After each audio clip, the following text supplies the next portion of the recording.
திருமணத்தின் போது மழை பெய்வது நல்ல சகுனமா அல்லது கெட்ட சகுனமா என்பது குறித்து இந்த பதிவில் காண்போம்.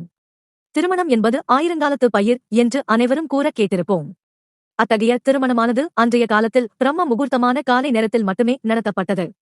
ஆனால் இன்றைய காலகட்டத்தில் இரவிலும் நடைபெறுகின்றது. மழை பெய்வது ஒரு இயற்கை நிகழ்வாகும். மழை பொழிவானது அனைவரின் மனதிலும் ஓர் மகிழ்வை கொடுக்கும். அந்த மழையானது வறண்ட நிலத்தில் உள்ள பயிர்களை உயிர்ப்பிக்கிறது. அந்த வகையில் வைத்து பார்க்கும்போது திருமண நாளன்று மழை பெய்வது அந்த மணமக்களின் அதிர்ஷ்டமாக கருதப்படுகிறது.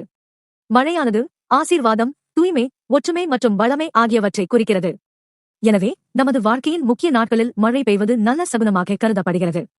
மழை என்பது ஆசீர்வாதத்தை குறிக்கிறது. எனவே திருமண நாளன்று மழை பெய்தால் அந்த மணமக்கள் மழையினால் ஆசிர்வதிக்கப்படுவார்கள். மழை பெய்ததும் நமக்கு தேவையான நீர் மற்றும் வளமை கிடைக்கும். அதேபோல் திருமணம் நடைபெறும்போது மழை பெய்தால் அந்த மணமக்கள் ஒற்றுமையாகவும் அவர்களின் எதிர்காலத்திற்கு தேவையான நிறைந்த செல்வத்தை பெற்று நல்ல வளமுடன் வாழ்க்கையை தொடங்குவார்கள் என்று கருதப்படுகிறது. மழை பெய்து முடிந்ததும் ஒரு புதிய ஆரம்பத்திற்கான வழி கிடைத்துவிட்டது என்று அர்த்தமாகும். எனவே திருமணம் நாளில் மழை பெய்வதால் திருமணம் முடிந்த புதிய தம்பதிகள் தங்களின் புதிய வாழ்க்கையில் தெளிவான மனநிலையுடன் இருப்பார்கள் என்று பொருள்படும். எனவே திருமணத்தின் போது மழை பெய்வது மிகவும் நல்ல சகுனமாகும்.